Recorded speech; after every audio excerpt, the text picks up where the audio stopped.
we do have a group online with us from Calgary and other places around the world here. So, Mark, if you want to start with a little introduction again. Yeah, so thanks everybody for showing up today. We really appreciate it. Smaller group than the last group, but that's okay. It's nice to see that we're getting coverage through the community and getting the message out about what is a better road option based, quite frankly, on the community's concerns from what we had the first time. So we're here today to sort of give you an update on what that looks like and ultimately what the what the timeline is for the project as we move forward. I want to let everyone know that this isn't taken lightly. This is a very key component to the advancement of the project. And again, we appreciate your input and appreciate your interest. And hopefully, we'll be able to allay any concerns that you may have here today. Thanks again for coming. All right. So first, I'll just quickly talk about the intended schedule here for the project. So right now we are aiming for a final investment decision the end of June, 1st of July this summer in 2021. From there, we will, we plan to hit the ground running, and we will need to be doing clearing and grubbing on a few areas, the laydown areas, the water supply line, and also the roadway. And then we have our site development and marine works, which would be ongoing for quite some time until we became operational in 2025. So next slide here, unless there's any questions directly related to it, this is just a Nova Scotia specification for the type of road that will be designed to match the type of highways that are out here now. And this slide here, we have the intended center line here for Marine Drive or for the highway. So I don't know if you recall before, but at one point the road came way off of the map here and down this way. And now we'll be just coming down. Can't come too much tighter than that, but we'll be coming in, and I know this is roughly Judy Burke's house right here, for anyone who's familiar with that. And so it'll just be on the other side of that between her house and the next property now. And the next one is a quick project update. I'll hand that over to Barb. Thank you very much, Mark. Some other proposed changes while we're updating the realignment of Highway 316 that we would like to let you know about is we're looking at expanding our laydown areas, and that will be about 55 hectares. And the laydown area will be where this number 1 is, the circle. Another proposed change is a new work camp location. So the new work camp location we're proposing is the former gas plant, and that's about 30 hectares. So you may all be familiar with that location. That's a really great location because it's already there, and I think they're decommissioning right now, and so that would be a super location for us for the new work camp. And then redefining the water management system, the drainage to Junco Pond. The site runoff will be treated before it is sent to the marine environment. So there's going to be one outlet to the marine environment. So those are some of the changes that we're looking at. All right, and now a quick introduction to the Goldboro team. We'll go through the list here. Let me bring you guys back up on the screen. All right. So they'll all slowly join in here. There we go. So if we could go around again, we'll just go in the order of the slide there. It's starting with Audrey. Good afternoon. My name is Audrey Bard. I am the Environmental and Sustainability Lead with Bechtel, who is doing the study for the LNG facility. Thank you, Audrey. Mark? Mark Brown, I'm the Vice President of Business Development for the project, responsible for most of the commercial aspects here in Atlantic Canada, based in Halifax. Heine? Hi there, everybody. So I'm Heine Brunner. I'm the project manager, and I worked out of Calgary for Pieridae. We have Barb Bryden. Barb Bryden, environmental manager out of Halifax for Pieridae, and just wanted to let you know that all of my colleagues on the screen wish they were here in beautiful Nova Scotia today, but because of COVID, I don't think you're allowed in unless you self-isolate for 14 days. We'll bring all the snow with them. Yeah, I'll bring all the snow from Calgary. All right, and I'm Mark McClellan. I'm the site manager here and live locally in Enicknish. Andy.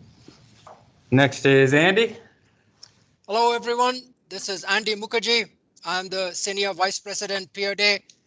I'm overall responsible to execute the LNG project. And in the next 5 years, I'll give you one of the best projects in the world, Goldboro LNG. Thank you. All right. Thank you, Andy. James? Hi, everybody. James Miller. I'm Director of External Relations, and Barb stole my line because I said in the last session, I wish I was there. Last time I was there was a sunny day in October, and because of that darn COVID, can't be there, and hopefully we can get out there soon. So hopefully we have a good session. Thanks, everybody. And I'm Bonnie Shepherd, and I am with the Halifax office, the office manager there. Okay, and also online there we have Uwe. Uwe, you're muted there.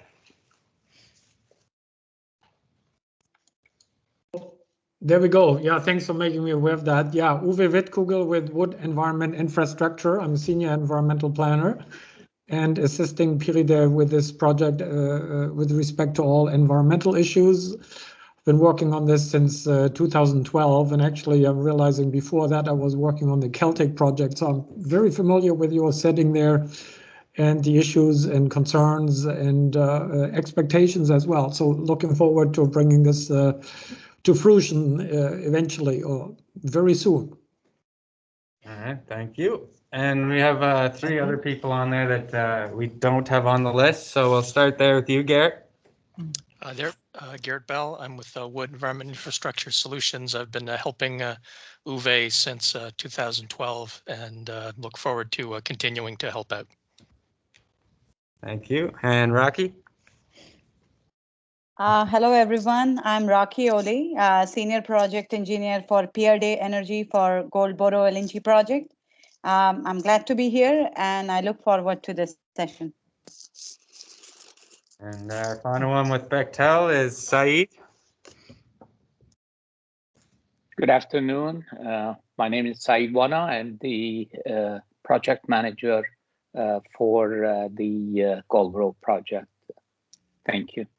Is Dan Dawson there from Bechtel Construction Manager? Dan? Oh, is Dan on Dan that? was online. Oh, I don't see him. Okay. Dan was online and left the meeting, I believe. Thank you. He may join. Okay. I did see him pop on. Okay. Alright, so let me just get back over here.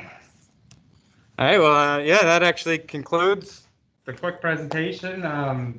You have the pamphlets in your hand for reference to the road and the changes there, and if there's any questions, we'll open it up to that for the time remaining. And also, just so that you know, at the very end of the pamphlet, there are some comment sheets. So if you don't have the time today and would like to comment, you have the opportunity to provide your comments either online or you can mail them in for the diversion or general comments. So that's always helpful as well. What's the overall view of the community and with what's going on with the road? Is everybody quite? I think I've talked to a few people and they seem to be happy with the new alignment more so than the old alignment. So yeah, I would agree with you there. I think the old one was a little long, and we had a few of the community members concerned that they were being bypassed. That's really what led us to these changes here. So we're we're hoping we made just about everyone who was unhappy before happy, and Good luck. yeah. Let's just say, Happier. let's just say a good percentage of it. A good percentage of it. Actually, the group that was just in, I think a number of them had raised concerns previously, and they seem to be really happy with the changes. And we heard them loud and clear during the session in 2019. And Mark has been instrumental in getting this new realignment done. And really, one in particular was very happy, and I saw him speak with you after the session, and he said, yeah, this is really much better. And so we're happy that, we're able to do that for the community, and it was nice to hear because it was a lot of information to collect and then provide to the regulators. And from that, here we are today with a much better product. If and when the plant is built, is it going to be within this red square, mop square? Let me just see what drawing you're looking at there. Yes, yes. the red square. Well, why would you have to put the road back so far? Why can't you just go a distance and make it straighter and go a distance beyond where the plant is? Yeah, well, part of it's working with the municipality as well. Like you see over here, there's these additional laydown areas. It is. So at the end of the day, that is part of the industrial part, and that's part of the municipality's property. So if we build here in 8 years, there could be some other plant there or some other company building something there. We are the municipality, so why can't you negotiate with the municipality? I think that's the trouble with the people who've got the complaint. You've got to go way back in the woods like a circle. Keep it closer to the shore as it can. Yeah, well, there's safety considerations too, keeping a road that close to a plant this big. So you're going to answer whatever suits you, not what I'm answering. You're going to answer whatever suits the company. Thank you. You're welcome. Yes. Oh, I'm sorry. You're okay? Okay, yeah, as long as we're able to.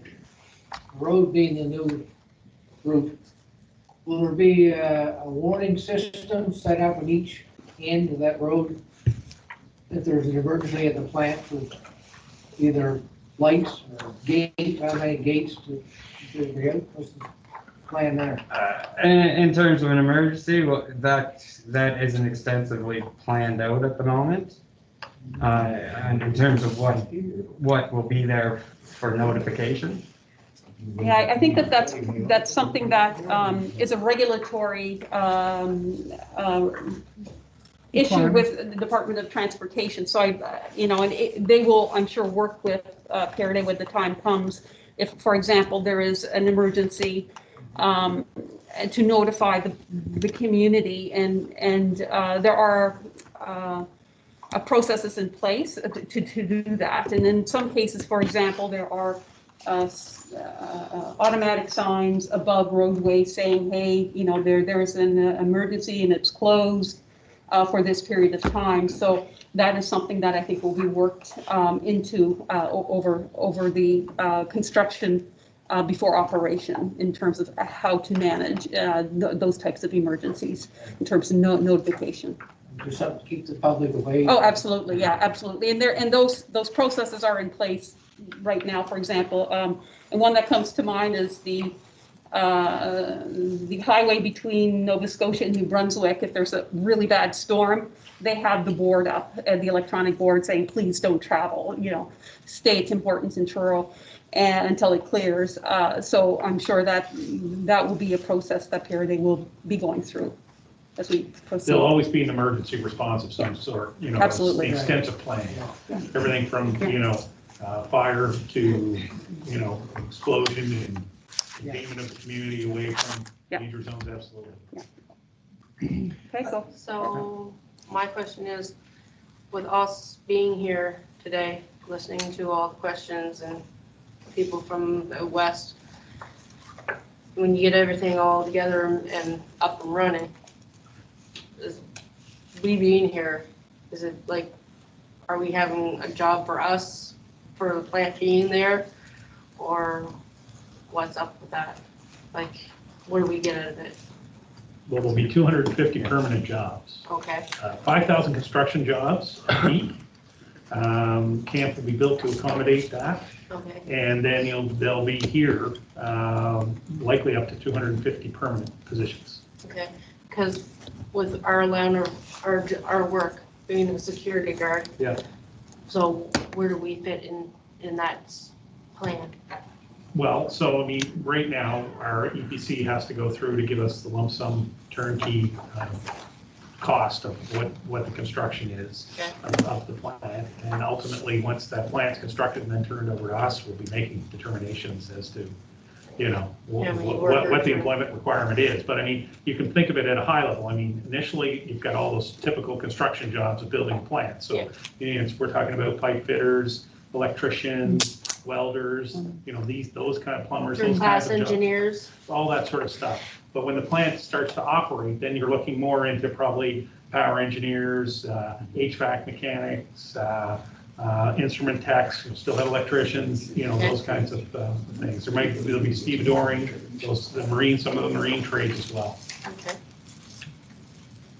All right. Okay. Thank you. Welcome. Any other questions? What Concerns? kind of Comments? No, go ahead. No, what kind of a plan are you gonna have in place as far as the waterway goes, in case you have a mishap there and the runoff happens to end up in the water, like, Oh, a spill? yeah. Is there gonna be an elaborate plan in place, for emergency cleanups and whatever? Oh, Is yeah, that in no, place? There that's, will be. Remember, it Yeah. is natural gas. It's not oil, so it's a gas. It's not a solid. So it's not like an oil spill where you'd have that kind of issue that you're talking about, where you'd have to boom it and then, you know, bring in vacuum equipment and whatnot and attempt to mitigate a spill that way. With what happens with LNG is that gas, when it starts to return from the liquid state to the gaseous state, will dissipate. And its explosion range is where it has to be between 4 and 14% of the volume of the space it's in. So in an outside area like that, it's going to be dissipating rapidly into the atmosphere. Nothing will be dropping into the marine per se. That's of a concern. Your greater concern is if it was to go into being in a tight area like this, because once it got into that explosion range where it's not too lean nor too rich, then it will ignite. It's safer than propane, but you know, there with any hydrocarbon, of course, it does burn. But specific to the marine environment, no, it would go in. It would be atmospheric release. Thank you. It's amazing on these big projects. I traveled a lot in the last 10 years with Komatsu all over Canada and the US. Yeah.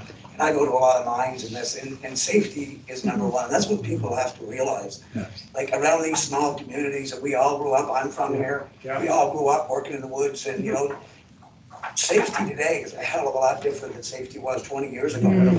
They don't get nothing passed that was not environmentally or safety friendly. I deal with this with a lot of big customers, and that's one thing that I see on projects. It's amazing how much money and how many jobs are put on hold because there's a frog in a pond or there's a tree that shouldn't be cut. That's what people have to really focus on, is what it is today compared to what it was 20 years ago. Things don't move forward if everything isn't done right. No, that's right. Correct. It's simple. Yeah, absolutely. That's a wonderful point. We are regulated. So for all of the things that you're discussing here, we are regulated. If there is an issue, we have to report. And it has to be reported depending on, let's say, the volume or requirements. It has to be done right away. And really, at the end of the day, safety is number one. I absolutely agree with you.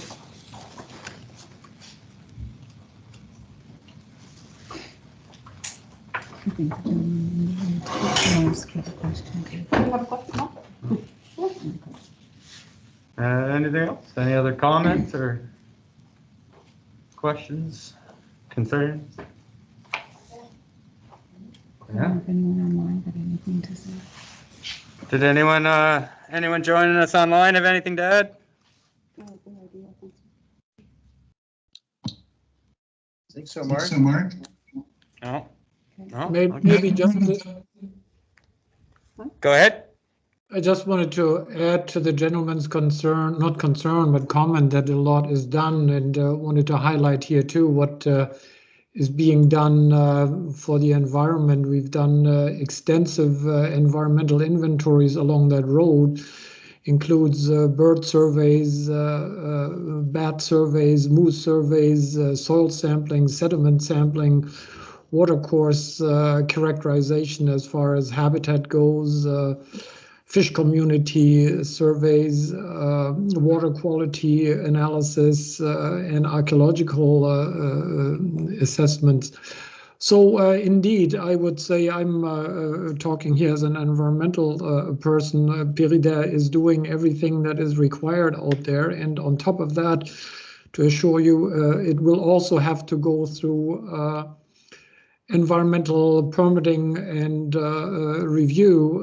That process is ongoing now, following the environmental assessment that you may be aware of and participated in some years ago.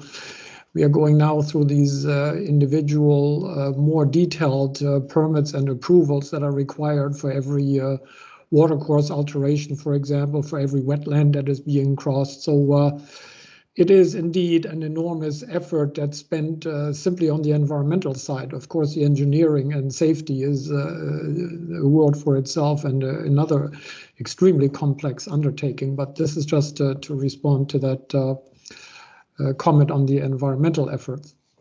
Thank you. Thank you, Uwe.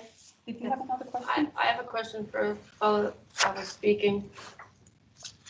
I think it's you, Uwe. Go ahead. With all the trees being chopped down and your guys have Lakesley building the plant where the trees used to be, and the animals are actually coming out towards like town and everything. I'm actually from Goswell County, born and bred here. Like, once you guys get the plant all built and everything, are you going to be able to plant the trees back? So what would that be? Yeah, okay, good question. Couple of aspects here. Of course, where the LNG facility is, there will be no trees. There may be a little bit of ornamental planting in association with the administration buildings, the parking lots, etc. But basically, it's going to be an industrial site. As far as the temporary used laydown areas are concerned and the temporary work camp, that's a question of what the municipality wants to do with the lands. Pieridae will give them up, and it is my understanding at this point that the municipality would prefer to use them for other industrial or commercial uses. So that's something that the municipality will have to decide. Specific to environmental features that will be lost as part of the road development, let's say, but also the LNG site, the wetlands, for example, which are considered key environmental features, will all have to be replaced, i.e., and it will have to be replaced following a certain ratio. Typically, it's 3:1, meaning for every hectare of wetland that will be lost, 3 hectares of new wetland will have to be replaced, will have to be created. And that's has already been initiated. So Pieridae has already contracted Ducks Unlimited to develop wetland in compensation for the anticipated loss. At this point, nothing has been lost yet, but in order to get ahead of the game, Pieridae has already initiated this process of establishing new wetland to build up as a compensation for the anticipated losses. So, of course, like I said, some vegetation will be lost in the footprint of the LNG facility. Key features, though, will be replaced at a quite generous ratio. Thank you. Geismar County alone is one of the counties, I worked in the woods for 20-some years. In Geismar County alone, it's better to let natural regen than it is to replant because the growth here is so slow. From a natural growth, it grows better than if you replant. The pulp mills, 2 of them for years have been planting. A lot of trees are not planted in this particular area because of slow growth. Your natural regen is a lot better than planted growth. And you know, and then on the environmental thing, the twinning project up here, I deal with those guys, I'm not, every acre they take, they gotta provide 2 to 3 more acres of wetland. That's very important to know for the public. You know, it's just not taking an acre and it's gone. That's it. They have to produce Oh, yeah, 2 to 3 absolutely, times as yeah. much back. Yeah, and as Uwe has stated, it is a ratio, and we have started that process with Ducks Unlimited. And something that we also do when considering that is having that compensation in your community or near your community as much as we can. So it's not like we're going to compensate in Yarmouth. We're going to compensate in this area of the province. Thanks. There is one more. Sure. I know that there was talk about opening an LNG plant in Hawkesbury for the. Bear Head? Down by Bear Head. Okay. I know there's a patch of area that was already cleared out, but nothing happened after that was being cleared. Yeah. So is that going to? So Bear Head's an entirely different entity, and I don't know what the update is on Bear Head, Mark Brown? So what's your question, that, you know, they've gone away, we're gonna go away, or you think we might go there instead of here, or? No, not really. It's kind of. An update? I kind of thought this was the same as the Bear Head, but it's a different Correct. situation. Yeah. But I think it's a good thing to have all this coming together. It brings lots of work for a lot of other people that actually lost their jobs with COVID. Yeah. Yeah. So. No, for sure. Yeah. But Bear Head is, they are separate. They're two different companies. People think they were competing projects. They weren't. Okay.